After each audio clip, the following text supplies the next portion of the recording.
Hello students, today we will start next topic farming in Palampur. First जो heading है इसमें land is fixed. So farming is the main production activity in Palampur. Palampur की अगर हम बात करें, Palampur village की गांव की, उसमें जो मेन प्रोडक्शन एक्टिविटी है, उत्पादन गतिविधि है, वो है फार्मिंग, कृषि. 75% of the people who are working are dependent on farming for their livelihood. 75% ऐसे लोग हैं who are working are dependent, जो काम कर रहे हैं और डिपेंडेंट हैं, निर्भर हैं on farming, कृषि पर, for their livelihood, अपनी आजीविका के लिए. दे कुड बी फार्मर्स और फार्म लेबरर्स, वो किसान भी हैं और फार्म लेबरर्स या फार्म में काम करने वाले, फील्ड में काम करने वाले मजदूर भी हैं, वर्कर्स भी हैं. The well-being of these people is closely related to production on the farms. Next, but remember that, लेकिन ये याद रहे, there is a basic constraint in raising farm production. लेकिन ये याद रखने की बात है कि बेसिक कंस्ट्रेंट, इसका जो आधारभूत बात है वो क्या है, इन रेजिंग फार्म प्रोडक्शन, कि कृषि एक्टिविटी से उत्पादन को रेज करना, बढ़ाना, इंक्रीज करना. Land area under cultivation is practically fixed. Since 1960 in Palampur there has been no expansion in land area under under cultivation. By then, और तब से ही, some of the wastelands in villages, गाँव में जो वेस्टलैंड्स थी, जो परती भूमि थी, जो वेस्ट थी, had been converted to cultivable land. उनको कृषि भूमि में, जमीन में बदल दिया गया है, कन्वर्ट कर दिया गया है. There exist no further scope to increase farm production by bringing new and under cultivation. The standard unit of measuring land is hectare. Means जो स्टैंडर्ड यूनिट है लैंड को, भूमि को मापने की, मेजर करने की, वो है हेक्टेयर. दो in the villages you may find land area being discussed in local units such as bigha, guntha, etc. 1 hectare equals the area of a square with one side measuring 100 meters. Can you compare? क्या आप compare कर सकते हैं the area of a 1 hectare filled with the area of your school ground? Hello. Next topic है, is there a way one can grow more from the same land? क्या ऐसा तरीका भी हो सकता है कि कोई एक ग्रो कर सकता है मोर, ज़्यादा, फ्रॉम द सेम लैंड, एक ही ज़मीन से अलग अलग crops. In the kind of crops grown and facilities available, यानी जो फसलों की प्रकार है, किस्म है, ग्रोन जो उगाई जाती हैं, एंड फैसिलिटीज़ और सुविधाएं अवेलेबल जो वहाँ पर उपलब्ध हैं. Palampur would resemble a village of the western part of the state of Uttar Pradesh. इसको, पालमपुर को जो इमेजनरी गाँव बनाया गया है, विलेज बनाया गया है, वो कहाँ पर लोकेट है? Western part of the state of Uttar Pradesh, Uttar Pradesh के पश्चिमी हिस्से में. All land is cultivated in Palampur. Palampur में जितनी भी लैंड है वो कल्टिवेशन के लिए, कृषि के लिए है. No land is left idle, कोई भी ज़मीन खाली नहीं है. ड्यूरिंग द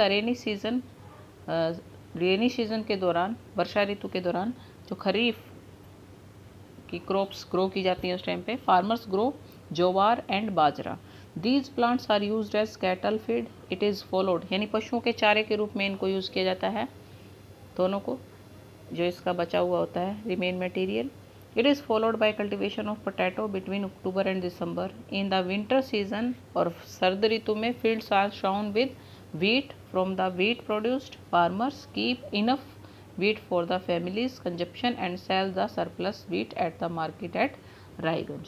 जब वीट ग्रो करते हैं, जो जितनी की उनको ज़रूरत होती है उतना अपना स्टोर करके रख लेते हैं, और जो एक्स्ट्रा होता है, सरप्लस होता है, उसको वो रायगंज की मार्केट में, बाज़ार में बेच देते हैं. Do you remember Raiganj?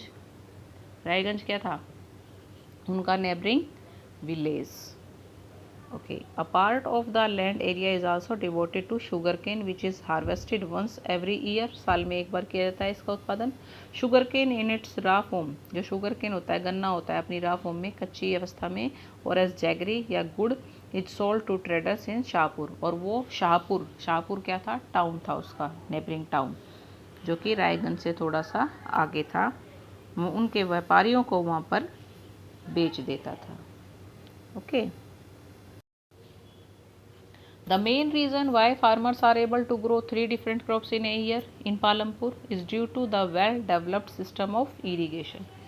इसका मुख्य कारण क्या था कि क्यों पालमपुर के जो किसान थे, फार्मर्स थे, ग्रो 3 डिफरेंट क्रॉप्स, अलग अलग 3 फसलें ग्रो कर सकते थे, उगा सकते थे इन ईयर, एक वर्ष में, इन पालमपुर में। किस वजह से? Is due to the well developed system of irrigation, क्योंकि उनकी जो सिंचाई की व्यवस्था थी, विकास था, वो बहुत ही अच्छे से मैनेज किया गया था। Electricity came early to Palampur, और जो पालमपुर गांव था वहाँ पर इलेक्ट्रिसिटी, जो बिजली थी, वो भी पहले ही आ चुकी थी। इट्स मेजर इम्पैक्ट, जो इसका मुख्य प्रभाव था, was to transform the system of irrigation. सबसे ज़्यादा जो मेन इफेक्टिव मेजर था वो था सिस्टम ऑफ इरीगेशन, सिंचाई की व्यवस्था। पर्शियन व्हील्स, पारसियों के जो व्हील्स थे, वर टिल देन तब तक used by farmers to draw water from the wells, जो कुएं से पानी खींचने के लिए यूज़ किया जाता था पहले, एंड इरीगेट स्मॉल फील्ड्स, और छोटे छोटे खेतों में सिंचाई के लिए। पीपल सा दैट, लोगों ने देखा कि the electric run tube wells could irrigate much